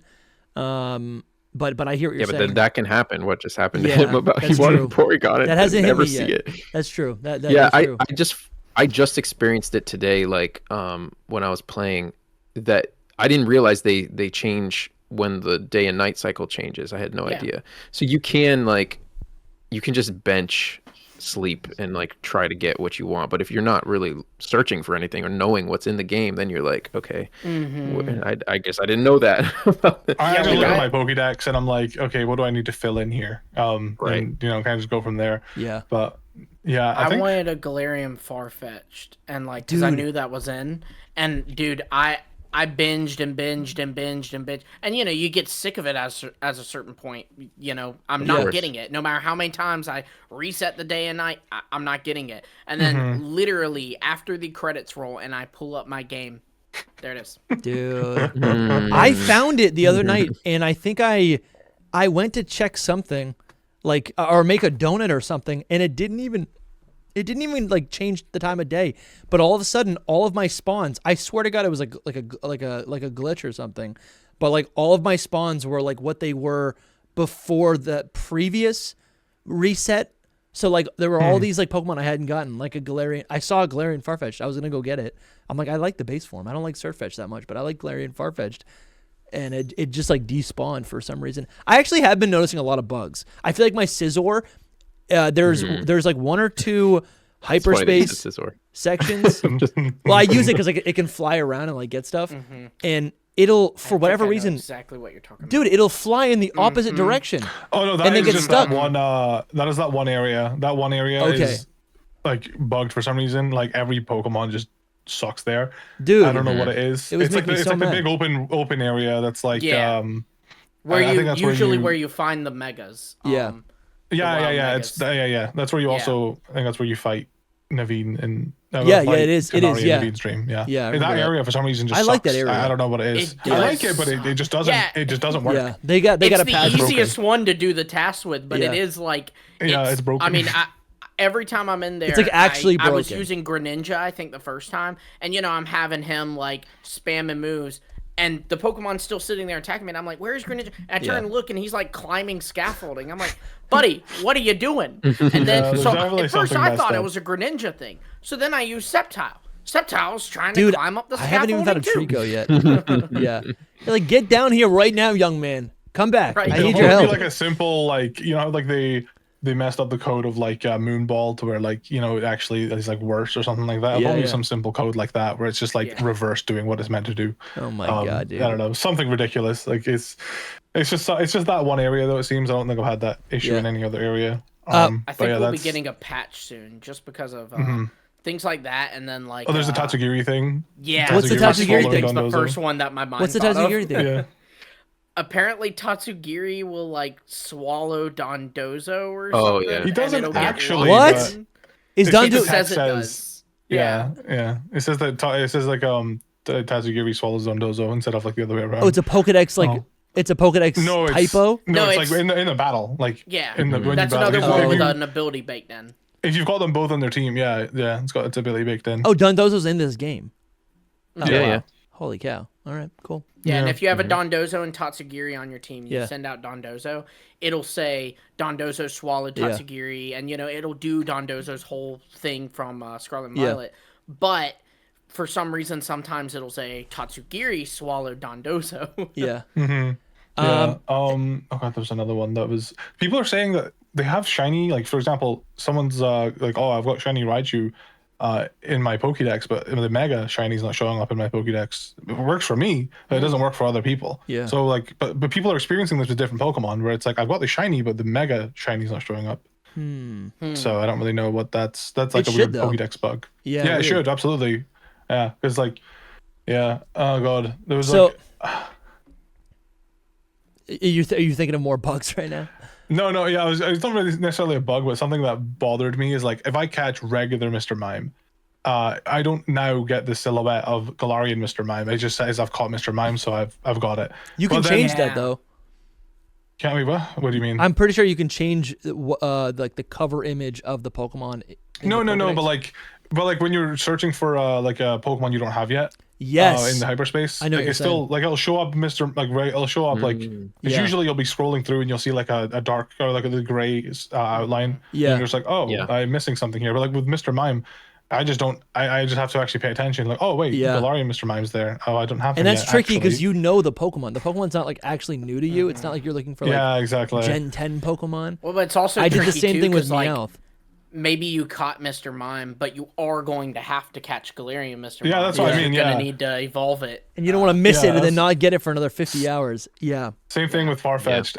But like Yeah. that, I think that what bothered me with that is like, I'm pretty sure they do it for that, but then for something like I think like Squawkabilly, if you don't have like a color of Squawkabilly, it still Yeah. shows up as gray, and I'm just like, Dude, Yes. oh Yes. my What are you doing? god. Exactly. I why know. does Squawkabilly This get is just like a his Gen own... 9 thing. Could it Yeah, be could it why- be because that Squawkabilly has a different ability? No, because No, the because it's regional all forms. colors. And Yeah. it's like Yeah. there's really 2 Squawkabilly have this ability and 2 Squawkabilly have that ability, but it will like all forms are classified. Like even I went to one of the locations with the Squawkabilly, and it was one of the tasks was catch 3 different species of Pokemon. Dude, And go it Game counted Freak- by me catching 3 different forms of Dude, Squawkabilly. yes. But Yeah, then yeah, Mr. Mime same thing. doesn't. It's like Yeah. weird. It's weird because Mr. Mime, only one of them evolves. Same with Farfetch'd. I don't know. It's very weird. Game Freak's And got to it's the get mask as well. just be more consistent. This stuff is so bothersome. I think I think Zach. That's the issue is the inconsistency. Yeah, it's like I want a reason. I want a rhyme and I want a reason. Come on. I'm Mr. Right. Rime. Yeah, Mr. they're like, Rhyme. we'll give you a Mr. Rhyme. Mr. Yeah. They're like, I nope, want a Mr. didn't Rhyme want and a that. Mr. Never wanted that. I think Zach's gonna dip. I have to there's a go. couple more things that I just want to touch on, and then we can conclude. Do it. So yeah, Zach, you can just bounce whenever you want. Yes, I will say because I was pretty proud about this. Yeah. I'll go right after this. A cool story is that my wife wanted we pick our teams before we go in. Like we gotta look at or know Sure. what designs are coming and pick them. Yeah. And my wife wanted shinies. I was able to get her a shiny Dratini. I accidentally got her a shiny Esper. Just happened upon it, and she wanted to use Meowstic, so she used that. And then the other shiny she wanted was a Riolu. I hunted it, couldn't find it. And then I'm running around in Hyperspace Lumiose, and I just hear diddle-diddle, and I like round the corner, and there was a shiny Riolu. So I was able to Nice. get a shiny Riolu. So Dude, it was that's pretty awesome. cool to see it too. Zach's a shiny hunter now. I really know. is. I'm a shiny hunter, and I don't even How many- try, man. Well, He's got notoriously, so many. Zach has said like he's like I don't like shinies. I don't care for them at all. I don't. But dude, you're changing. You have the most. But I have the best luck. It's Yeah. like a curse God has given Yeah, me, yeah, you yeah. know. But yeah, The only see you. shiny- Good talking to you, Cal. Yeah. Absolutely. Yeah. Yeah. Good to see you, Zach. Peace, We'll talk man. to you soon. Bye, y'all. See y'all tomorrow. In fact. Yeah, that's true. Yeah, this is a tease for. We haven't talked much about the Mega Evolutions. That's because tomorrow we're recording our tier list for all the megas, which will be fun. But I do want to talk about some of these megas before we wrap today.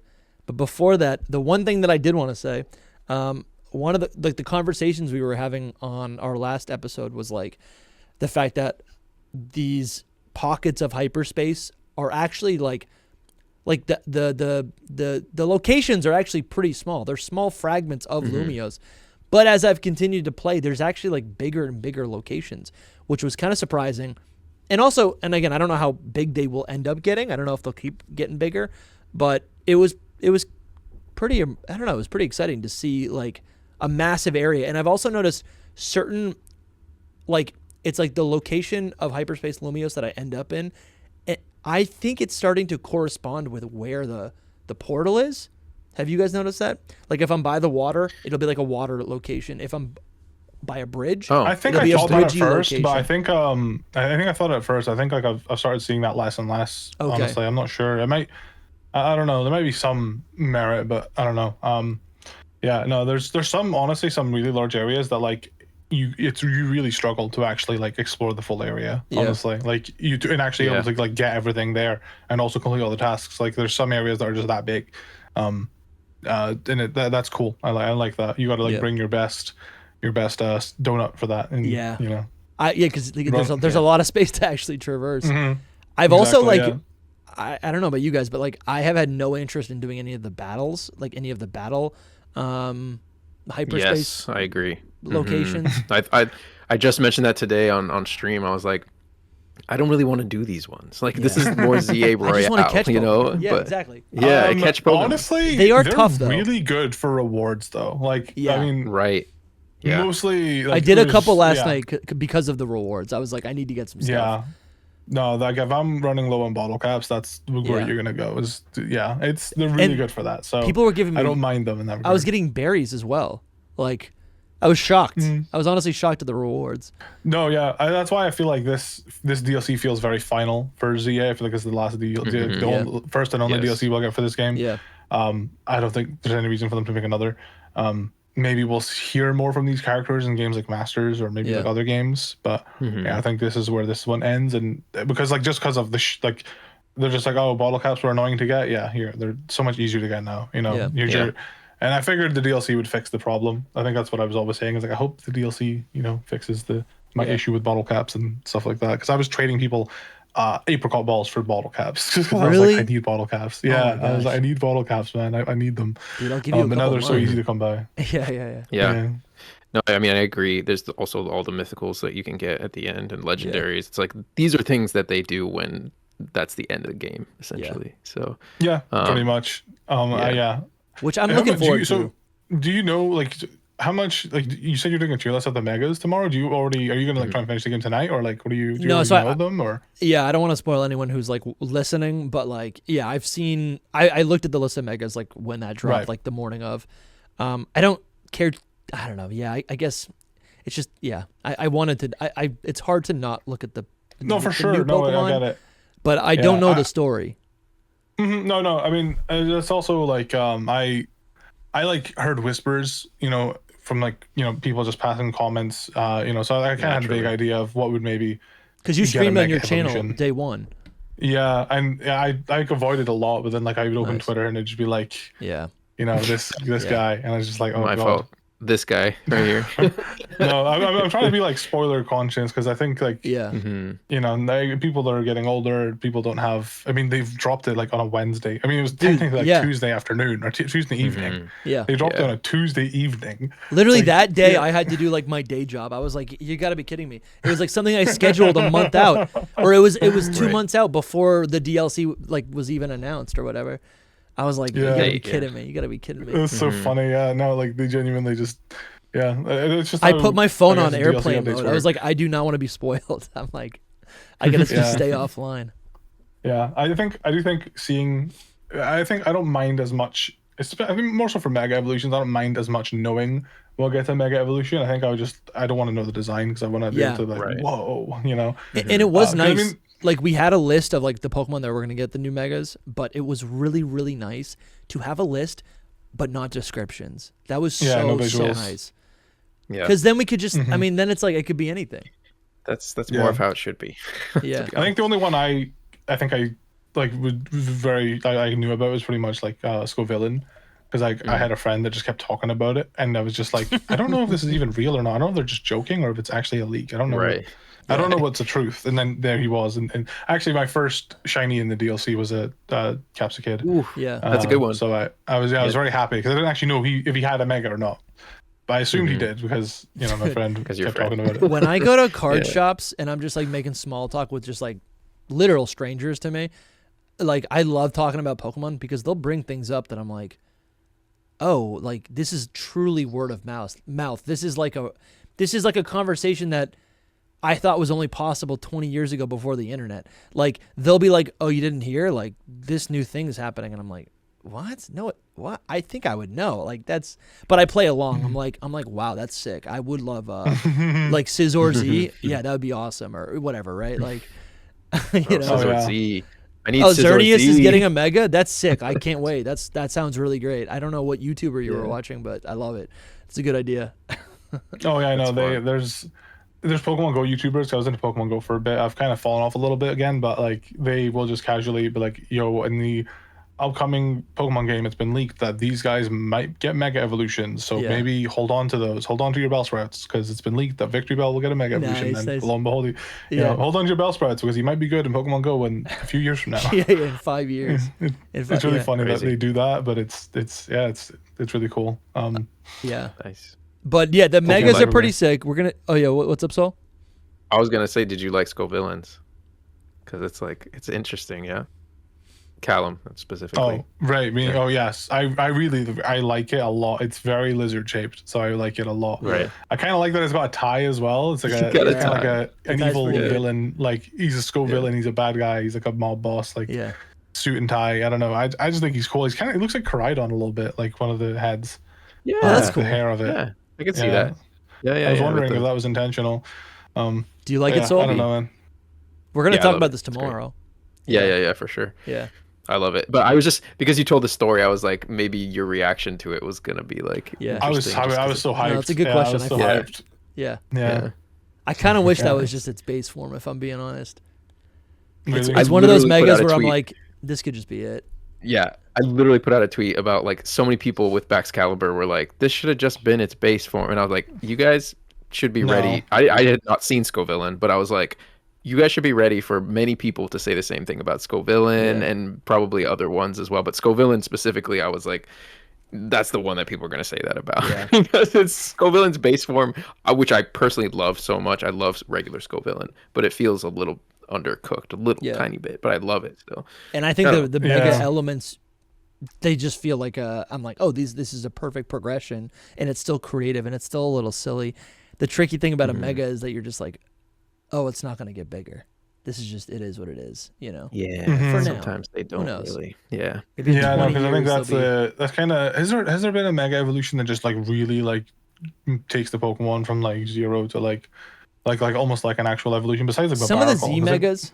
Some of the Z megas feel like Barbaracle. I agree. I think that feels that like is an evolution. That's not even a mega. That's an evolution. But like Drampa's almost, but I think don't know, maybe not. Yeah, the energy's there, but like it's still the design's still. It's still Drampa shaped. Like the silhouette's like similar. Yeah. Like, is there any been like Frostlass?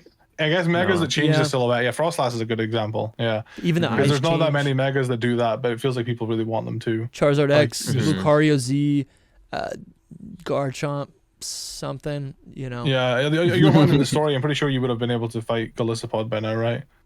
I have not. I've seen it. No, I haven't. I haven't fought it yet. Though. No, I think. But that still looks like Golisopod.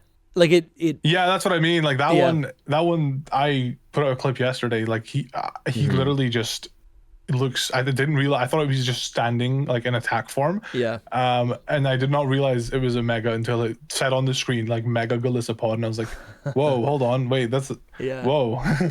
That's it, kind of. But like it's growing on me. But yeah, there's so many. There's so many megas a lot like that. What? Yeah, I agree. I think they changed a lot more than people think. It's just like that clip that you showed is perfect. A perfect example of like, oh, you can't really see that it looks that different. Yeah, because you have to show the before and after to actually see like, okay, its color changes. It's you know, its legs are different now, and it's got more arms, and I don't know. I feel like that is what Mega Evolution was meant to be. It was meant to be like instead of like a full step up, it was like a half step up. For sure. So I think, yeah. Mm-hmm. I don't know. The Skull Villain, even I think I saw some. I'm trying to remember. I saw some really cool art of like an idea for Skull Villain, and it's like it gets like a third head, and it's like really big, and it's so cool, and it's like that would be really neat, but that's just not really what Mega Evolution's meant for. I don't think. See, but exactly. Fortunately. Listen, I'm with you. Maybe a G-Max form. Yeah, but I think that could work because like you're right, Barbaracle. That is a Pokemon that gets a million heads, but it's still in line with like what Barbaracle is trying to do. And I do think Scovillain getting a couple extra heads, that's fine. It's a pepper Pokemon. I think it could totally have like a yellow one in the middle. Like that would be really cool. Yeah. Like that's soft enough. But I've also seen evolutions or megas for Scovillain that'll have wings and lizard tails and multiple heads like a Hydra. And I've even fantasized about that. But you know, like that would be cool, but maybe better as an evolution. Full evolution. Yeah. Full evolution. I'm a big fan of what do you call them? I'm a big fan of mixed attackers, but like Scovillain, just his stats, man, they're so bad. I know. Oh, I know. They're not. He's on my team. I have a Scovillain on my team. I used him for a bit too. Yeah. He's just too slow. He's not even. Yeah, he's a little slow, but he's slow and frail. Yeah, he's not that great. Yeah, but I love him, so I'm using him anyway. I don't care. C-Bomb's very satisfying to use, so it's worth it. It's been so much fun to use Drain Punch on my Blaziken, just to like keep eating up health. That's been fun. Oh, absolutely! I'm so glad that's in the game now. Oh my god, Mewtwo X stonks have went up. I haven't even. Oh my god, I haven't even captured Mewtwo yet. I gotta get that. We should do those. Those are fun too. Yeah, I guess I wanted to say just you know, and then we can wrap up. While we're talking about megas, what do we think about Tatsugiri? That's one of the megas that I fought. I'm more. I don't know if I want to rephrase your question a little bit, just to be like, how was the experience of like getting it revealed to you, and then what do you think about it? Because like it's so like you're just in the sushi place and you're like, this is a thing of sushi here. Like what? Oh, that's true. They actually show it to they that kind of took me out. You literally see it was like a SpongeBob cutaway. Yeah, it was it was so weird. What would you call it? But I guess it fits the like dream dimension thing where it's like this is a dream of this sushi. Yeah. You know? Yeah. Oh my god. Okay, so that's my other question. If these rogue megas, we only see them in these hyperspace dimensions, are they real or are they just like how hidden abilities are or can be interpreted as like a Pokemon's dream ability coming to life? Are these megas like what the Pokemon wishes it was, right? Are these mega evolutions fabricated by the Pokemon based on their dreams and aspirations? But that Pokemon's only in Lumiose because of the hype. So like, why is Tatsugiri dreaming in Lumiose if it isn't actually in Lumiose? Also, maybe it's someone dreaming of Tatsugiri. Yes, it could be people or Pokemon. For Z Megas, are they only here because of the? Oh no, I don't think me and Dusty have reached any. Yeah, I haven't gotten any that are outside of. Yeah, they've only been in the Absol, right? Yeah, but just that. That's all we know. But like that's what I mean. Like, does that exist because, like, and also like Lucario, like, do those exist because of the hyperspace, or like were they discovered before? Like why are they? I don't know. That is very interesting. I don't think we know. Karina, she already knew. She has one already, and she already knows about them. So like we go in there, and she's like talking about Mega. She says Mega Absol Z has been recently discovered. Like so, she already knows about it, and they're from our world even. They're from our world even because of that. Because she has one, and she's never been to Mega Dimension before this whole thing occurred. That's what's really confusing. Yeah, I'm just. Well, okay, so it could be a mix. So Z Megas are a whole other thing. If Z Megas exist in the real world, that means people are thinking about Z Megas in their dreams or in their mind, in their subconscious, but also fake things are in our dreams, in our minds, in our subconscious. So I think there is room. I gotta make a video about this.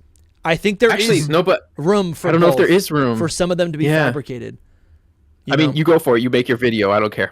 but I don't think that there's room for it just based on what I just said. Because even when you fight Staraptor, the rogue mega, obviously, she's like, oh yeah, Staraptor's a fighting and flying type. She knows what it is already. Like, she knows all this stuff about it already, which implies that all of these megas must exist in our world. Okay. Already, they were already established or recently discovered in our world. Yeah. Previously, so like they're just showing up in the hyperspace dimension, just like any of the other Pokemon that already exist. Yeah, that's good. I guess I feel like I would there's a have little liked that a wiggle lot room. though. If there was like Pokemon that were like, wait, this is new. Wait, where did? Yeah, that would have been. This is a made up Pokemon. Like kind of like the remember the Paradox Pokemon? It was like, wait, are these actually from the future or is this a dream? It's so funny because when we were talking about the dream world earlier, and I was going to save this for like another episode because we had moved past it. Yeah, we had moved past it a little bit, but since you brought it back up, this whole thing is like that whole thing all over again, where it's like, it's the dream theory where all of these Paradox Pokemon are somebody's dream or somebody's will, somebody's like wish, the wish theory. Because I mean, there was future ones that were appearing like a couple hundred years ago. So it's just like, where are these actually from the future? Like, what's going on? Like, what is this? Yeah, it's hilarious. I think was it not just like Terapagos or something? Like he just, it's so convoluted actually. Like there's two different main theories on that. I know it's off topic. I'm not going to go into them. This is good. This is good. Yeah, but it does have to do with this actually because Terapagos kind of does have like a little wish theory going on. 100%. I don't think that I can fully describe them right now because it's too much. But essentially, there's either they really are past Pokemon and future Pokemon, or they're Terapagos bringing them from people's desires, or bringing them from other places because people desired them. Essentially, also those are the two main things. Also, Staraptor looks very similar to like a Paradox past Pokemon. And also Glamora getting a Mega Evolution, and Glamora is like very tied to terrestrializing. Yeah. I'm just like, there. What is going on? Like, there's something there. I mean, even like before ZA was announced, we were talking about like the crater and Area Zero and how that Area Zero AZ. It was just like, all this is connected. Like, there's carbons down there. What's going on? Like, she's got the champions. Half of her team's Kalos. Like, what the hell's going on? Yeah, it's definitely very Gen 9 coded. Yeah, I love Gen 9. Yeah, so I don't know. I like when they connect them though. Like it feels like it's part of Gen 9's game because of that. And I mean, I had like a million theories. We've talked about it multiple times about Deontay being related to like Terrastal, but also Mega Evolution because the gems, all that stuff. So it's very connected. Like it's. Yeah, I do think Staraptors is on purpose to look like a Paradox Pokemon because of the whole Megas are accessing their latent DNA. So like there was a Paradox Staraptor out there that looked something like that. Because Roaring Moon and Salamence, right? Yeah, it's all confirmed. It'll be the same situation. It's cool to see them kind of like touch on this even more. And I wanted to say this, Soul, you could tell your buddy Ku this. If he wants, this is a pro move. If he wants a get out of jail free card, he could say that the Gen 5 remakes he was hinting was actually this DLC all along. This is Paradox Unova. This is, he could be like, listen, the Gen 5 remakes, what I was talking about was the Mega Dimension is allowing us to go back to the dream world. It's perfect. That's one way to spin it, I guess. He could do it. He could do it. Yeah. Trying to save his butt. I forgot that he was saying that. Is that so? Did they scrap those or something? Like what the hell? We don't know. Yeah, we don't know. But guess we'll find out. Pokemon Day is coming up. Yeah. That's hype too. 30th anniversary too. I know. I was gonna say this earlier as well. As like, I really am happy with ZA, and I'm still playing it. I'm agreeing with you, Soul. Like, I do think this is like the best. This is great. This is like this DLC is going to allow me to play ZA forever. Like, I think there's a loop here that I'll just continue to enjoy forever. In the same way that you could enjoy Dynamax Adventure or even just like running around in the overworld in Scarlet and Violet. Like, there's a loop here that'll be so much fun to do to capture all these legendary Pokemon that I haven't even seen yet. I think this DLC is giving ZA longevity. For sure, that's what I was wanting. I wanted like another Dynamax Adventure. That's kind of what I was hoping for. And I mean, my biggest complaint was the lack of Pokemon. They kind of fixed it a little bit. I still personally would love if there were 400 of them, but they're getting close to that. So you know, it's fine. And then I actually lost my train of thought. What was I was setting something up, and then I totally just spaced. Sorry.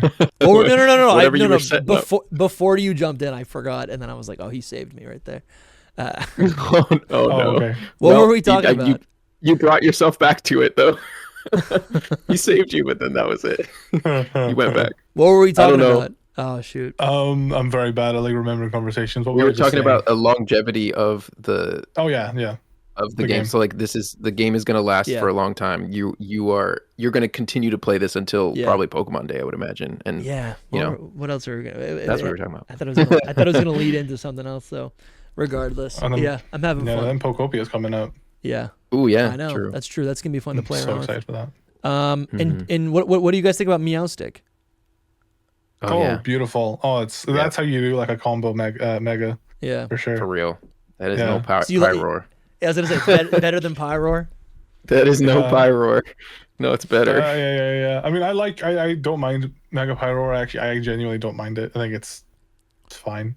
Whatever. Yeah, I don't mind. But it's it's definitely like that's how you do it. It's really, really cool. I'm just curious as to like how it's gonna work with its ability. Like, is the male and female gonna have different abilities, or is it just gonna be like it's the same Pokemon? Because they do have the same stats. Yeah. The only thing is the base form's got a different hidden ability. So it's like, okay, is the male one going to be competitively more viable because it's called Prankster? Then it can, use Prankster, then Mega Evolve. Or sure. So the competitive is useful. Like you can deter sticky webs with competitive Meowstic. It's, there is use there, but like that's more of a singles thing than doubles. Genuinely, it's a beautiful Mega, but I don't see it being very good. it's just a psychic type that needs to use an item slot, and it's, I don't know. With competitive battling, at least there's usually like a handful of really good megas, and that's kind of just what everyone uses. So it's just going to be one of those ones. Yeah, it is going to be cool to see these Pokemon get like just a new life, with some of these other titles. Mm-hmm. Yeah, I like it. I haven't gotten to it yet, but what I'm assuming it just like kind of the experiences you get. You go into hyperspace Lumiose and just battle it like any of the other it's actually megas. Pretty memorable battle. It creates like force fields, like reflects and light screens, and I lost quite a bit to it. I couldn't figure out the puzzle. You had to like do something and then do something else to protect yourself, and it took me like 3 losses to realize that's why I was dying. I would break the barrier and then I'd get killed, and I'm like, what is going on? I'm like, is this another heads up? Yeah, because I actually did not have a hard time with Tatsugiri at all. Like Tatsugiri was super easy. I almost beat it the first time. The only reason I didn't is because I ran out of time. Yeah, I think same. I was running out of time. I was like, hold on, that's what it was. Let me just grab my Glaceon with freeze dry, and then I just rinsed it. That's good. I used Mega Crabominable actually, and he just destroyed him. Yeah. But yeah, it had like this much health left, and the time just ran out right on. I have one more attack, and I would have killed him. But this game's tough, man. This game is tough. Yeah, but I enjoy the difficulty. I tried to fight Chimecho, and that thing destroyed me. That one I couldn't beat. But I'm trying to think. I think Groudon. Not Groudon. I'm talking about Heatran. I was thinking Groudon because Heatran's weak to ground. Yeah. Heatran gave me a hard time because I was super under-leveled for it because I just didn't have like the right donut. Right. And I don't know. Eventually, like I was so close to beating him so many times, and I was being stubborn. I was like, I'll just go get a better donut. And then after that, I just destroyed him. I've been trying to save my donuts. I've been trying to save them, and then I keep getting my butt kicked. Oh my gosh. Yeah, it was really about the donuts. Yeah. Yeah, it is. It's all about the donuts. You gotta make sure that you got a good amount of time on it, and you gotta make sure that you're like on par. Like if you got like a 4-star donut, you gotta make sure you're using that on a 4-star or less area. Otherwise, that's something I learned as well. If you're struggling to catch Pokemon, like I use 3-star donuts in 4-star areas, it's because like that will affect catch rate. So okay, I struggled. I like could not catch Farfetch for the life of me because I was just being cheap, and I was like trying to use my cheap donuts in harder areas. What does it have? Does it have a high catch rate? Like its catch rate's just, I think its catch rate is not that bad, but like it's like it's really hard to catch if you're like your donut's like underpowered for the area. Okay. Like every Pokemon just becomes miserable to catch, and I was just like, man, what the hell's going on? Why is Farfetch's catch rate so hard, but then like this other like Pokemon isn't, and it's just because I used the right donut Like, for it's that a one, but I didn't Farfetch. use it for this one. What are we doing Yeah. here? Yeah. Like, get in the ball. Because I hate catching Pokemon because I only want to catch them in Pokeballs. So like for me, it's just a miserable experience. Yeah. That is a miserable experience. Yeah, it's just I only catch them in Ultra Balls. I've been mostly catching him in Ultra Balls. Yeah, I mean, if I know I'm not going to use it, I'll throw like an Ultra Ball or like something stronger. But if it's a Pokemon, like I might Just use that. I want to classic get it in a Pokeball? Pokeball. Wow. It looks good when you like healing your team and it's just 6 Pokeballs. I don't know. I don't like the Great Ball, How Ultra messy Ball, it gets. and, like Okay. a Heal Ball. Yeah. Listen, there's a lot of bad balls. ones. I think Great Balls are horrible. Yeah, the Heal Balls are not great. There's a lot of messy ones. No, there's a lot of ugly. I know people like seem to like luxury balls. For me, it's like I like lure balls. I like premier balls, and I like Pokeball. I like any of the dust any of balls the are not apricot even balls good. as long as it kind of fits. Like I think I call my Heatran in like a heavy ball because it's like he's heavy. Sure. Yeah, that's good. That's good. And I like matching in that way, but I don't really like heavy. matching colors because it's matching colors doesn't really work like that. Like Dude, they should just make Pikachu. Pokeballs. They should just at a minimum make a standard color. It can be its effectiveness. any color, can just be a Pokeball, but like have it. Give me a green, give me a blue, give me a yellow, give me a pink, give me That'd like be the cursed. primaries. You know, That'd be so cursed. that'd be so good. Just like a green Pokeball. I feel like that'd be so cursed. Because we kind of already have that with a lot of the Pokeballs, but like they'll just have too much stuff going on, or it'll be like an off color, and it ends up just ruining the design. You know. Oh my gosh. Yeah. But I'm trying to think if there's anything else that was like really top of mind for this section of the game. I guess for listeners, yeah, the next time we do one of these review videos, I'll probably have the game beaten, at least to the credits. The credits. So that'll be kind of fun. The credits. And you're gonna beat them to the credits. Yeah, then there's like double credits. Yeah. And then the credits. Yeah. No, I wanna hear more about what you guys think because like there's so many cool things like even after like the first credit roll or whatever. I say the first credit roll. It's like the only credit roll, but like there's a bunch of stuff to do after. Yeah. Like there's so much. I think I've put like 40 hours into the game, and like that's just DLC, and that's like how long it took me to 100% Spider-Man PS5. Like it took me 40 hours, 100% that. But like the Pokemon DLC, 40 hours. Like it's nuts. Yeah. Damn. Yeah. No, that's awesome. one of the big pros of this DLC for me because I'm always talking about on this show like how Pokemon games to me the most important things are obviously the Pokemon, but also how much content you have with the Pokemon, and this having that much content is incredible. Obviously, there's like it's a grind. You know, there's grindy stuff there, but I'm okay doing with everything. You know, I'm catching all the Pokemon. I'm evolving everything. I'm I'm doing all the side missions. Like I think for me it's a little bit longer because I'm reading the dialogue out loud, so like to my viewers. So I think that adds some time. Whereas if I was just reading it, not narrating, I'd go by faster. Yeah. But I'm getting a lot of longevity out of the DLC, and it's definitely the best DLC we've had. I think. Besides, if you want to include Dynamax Adventures as its own thing, then that's a contender. But it's cool that it's a continuation. Also, man, I'm just loving all these sci-fi elements that like Game Freak's going bold. Again, people want to say like these games look bad, but like I think for what matters, the character, the Pokemon, and even I don't know.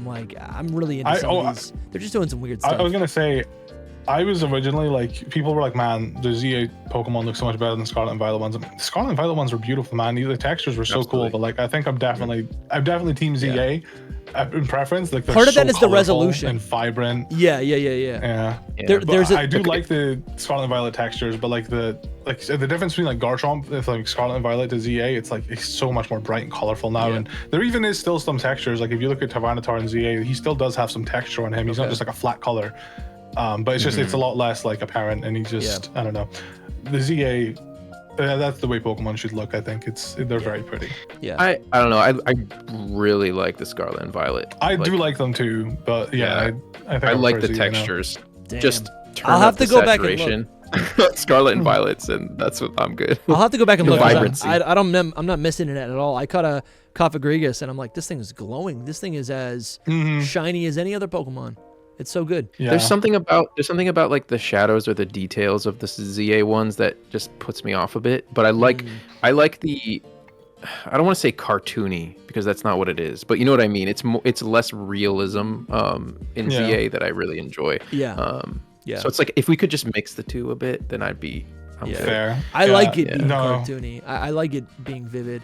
No, I do too. Like, I do has too. like the It's same not that. color It's palette like as it has some kind of weird, Hardcore like there's not a SoulSilver. shadow, there's not shading, or something going on with their models. But I still like them. Some of them look incredible the way that they are. You know. Yeah, it's just weird seeing like Chikorita going from having textures to not having textures. Okay. You know, it's just Okay. like Yeah. it's very strange because it's definitely like they used to have like texture in Chikorita and now it Yeah. doesn't.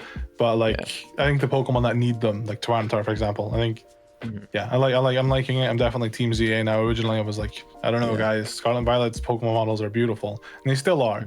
But for what Pokemon is, it's oh god, they're so beautiful. I was just looking at my Lodix model, and I was just like, man, this Pokemon is it's so pretty. It's such a nice. The colors are so good. Yeah. And you're saying you're appreciating the ZA models? Yeah, I'm appreciating them. Originally, I wasn't sure. I was like, because people were like, man, ZA is so much better than Scarlet and Violet. Scarlet and Violet's models are trash, and I'm just like, I like them. I thought they were like the best part of the game. Like, the Pokemon. Sure. Well, yeah, but so good. Yeah, but the bar is pretty agree. low. The bar is pretty low on Scarlet. No, the Scarlet and Violet ones are good, bro. They really the know, textures are really good. It's Creatures that does it, right? So it's like it's not even Game Yeah. Freak. I think it's like a separate part of. It's like the Creatures does that. You feel that actually, where it's like these Pokemon feel like they're not even supposed to be in this environment. It's Creatures that Creatures does them as well in in ZA. I think Creatures does all the Pokemon like. Wow. Yeah. I think they handle all the Pokemon like the Pokemon. Yeah, creation. wow, that makes sense. Pretty sure. That makes sense. Yeah. It's interesting. As for the like overworld, the background, the world, because that's what kind of you started with, Sure. Dusty, with this. Like it falls in the background in the DLC, because essentially the DLC is still Lumio City. And you don't really think about it that much when you're playing. It's just like, oh, I'm running through here as fast as I can and it's like it's gray, but you know, it's still nice. The worst mission is to catch them undetected. I'm just like, I don't have the time to sit and hide, man. Like I don't have the time. I just want to get the golden ball and then try and shiny hunt for the last like minute I've got, you know. Yeah, for real. That's crazy. But true. I've only had one of those so far where you have to hide. I've had maybe so two. many of those. Yeah. It's good though. Cal, thank you so much for joining us. Of course. It's been great as always. I love just chatting about Pokemon. So good, man. We got to have you on again soon to probably just do like a regular episode. I think we have a lot of theory episodes, deep dive topics that we want to get into, and I think it would be great to have you on for one of those, just like a more general Absolutely, episode. I would love to. Yeah. Just anytime, man. Just let me know. Thanks for having me. For sure, man. Absolutely. All of Cal's stuff will be in the description. Actually, this will be a collaboration video, so that's true. I love that new feature on YouTube. It's pretty nice. It's so good. It's pretty nice. Great. But yeah, thank you so much. For listeners back home, Mega Evolution tier list coming soon. I think that's dropping on Christmas. We're recording it tomorrow. It'll be dropping on Christmas. And then the next installment of this mini series will be out soon. So subscribe for that. We'll see you guys. Peace. Peace. Bye.